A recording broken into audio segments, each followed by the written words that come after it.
पाकिस्तान के मरूफ गुलकार अली ज़फ़र, कौमी टीम के साबिक़ कप्तान और डायरेक्टर स्पोर्ट्स समा शाहिद आफरीदी की काविशों की बदौलत मरूफ कुक बॉक्सर आगा कलीम ने दोबारा ट्रेनिंग का आगाज़ कर दिया। ख्याल है कि लाहौर से ताल्लुक़ रखने वाले कलीम ने कुक बॉक्सिंग में मुतअद्दिद कौमी और बैन अल-अक़वामी टाइटल जीत चुके हैं। समाजी राब्ते की वेबसाइट ट्विटर पर शेयर वीडियो में आगा कलीम सड़क के किनारे रेस्टोरेंट में रोटियां बना रहे हैं। वीडियो के साथ कुक बॉक्सर ने मदद की अपील की थी।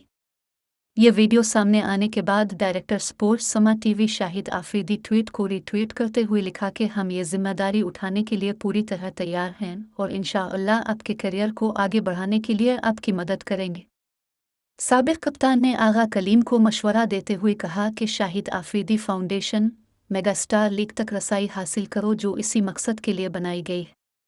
ये दोनों फाउंडेशन इसी मकसद के लिए बनाई गई हैं। दोनों को आपके बारे में आगाह कर दिया गया है। दूसरी तरफ गुलकार अली ज़फ़र ने भी बॉक्सर आगा कलीम की मदद का ऐलान करके दिल जीत लिए। अली ज़फ़र ने ट्विटर पर जवाब देते हुए कहा कि हमें अपने कौमी हीरोज़ की कदर करनी चाहिए, ख़ास तौर पर उन लोगों की जिन्होंने हमें बैन अल-अक़वामी सतह पर फ़ख्र दिलाया है।